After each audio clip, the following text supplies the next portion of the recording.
Hi, my name is Don Jessup. I'm the owner of Silicon Valley Associates in San Jose, California.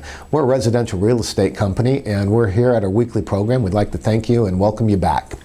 Today I'd like to talk about two things that are going on in the marketplace. We'd like to talk about the hot market that we're in and what it takes to be successful as a seller to sell your home.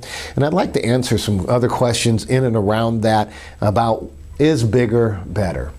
To start off, in this white hot market that we have today, one of the things that is happening is that sellers are getting offers with no contingencies, and they're getting offers that are just ridiculous. And one of the things that we want to teach you as a seller today is how to be better prepared to put your property on the market.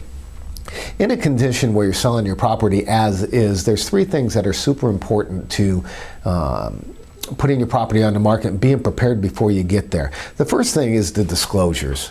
When you sell a property as is, it's as is disclosed, and you could get right down to the closing, and if they discover something that you did not disclose to them, they could actually stop your escrow and you'd have to give the deposit back and start all over again.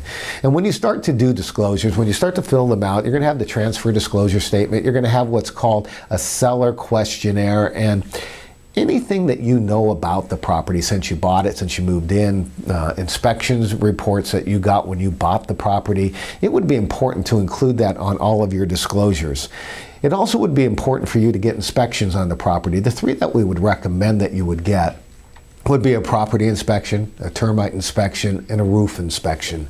And the reason you want to do that is when you go to sell a property as is represented to the buyer, you're going to want to give them clear and concise information about the property so they can make a proper decision about buying your property and not having a problem as they get their inspections, because they have the right to get an inspection even though they've given up the right.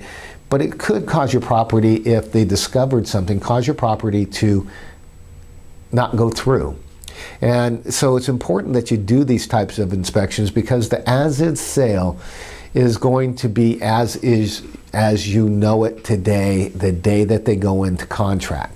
And if we discover something else, it really could hurt your transaction. So it's important that you fill out the detailed transfer disclosure statement that is required by law, the seller SPQ, which is your questionnaire, and make sure that everything you know about the property is disclosed so your transaction would go smoothly.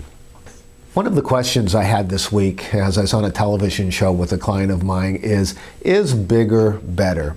You know, the large franchise corporations would want you to believe that because they're a large worldwide franchise company, that it would be better to go with them. It would be better to go with somebody that has a worldwide influence. Well, in a regional environment that we have today, it's not important to go with a large company. We're a boutique company. I have about 45 employees, and it's really all about the agent. DSN News reported a few weeks back that only 3% of the people who buy or sell a home pick their real estate agent because of the company that they're with.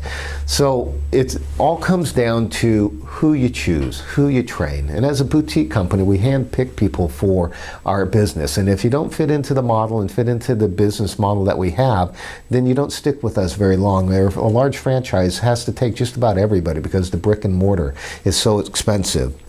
Think about agent first, and the knowledge and the background and the time and the experience that they're in, because agents should be negotiating transactions, they should be counseling their sellers and buyers, and they should be overseeing the details of the transaction. They shouldn't be running the transactions. Real estate agents today seem to be one-man shops, and they're doing all their prospecting and their database and all of that type of thing, when you can free up an agent to do the three things that are really super important to making your transaction run smooth and negotiating, making sure the transactional details go well.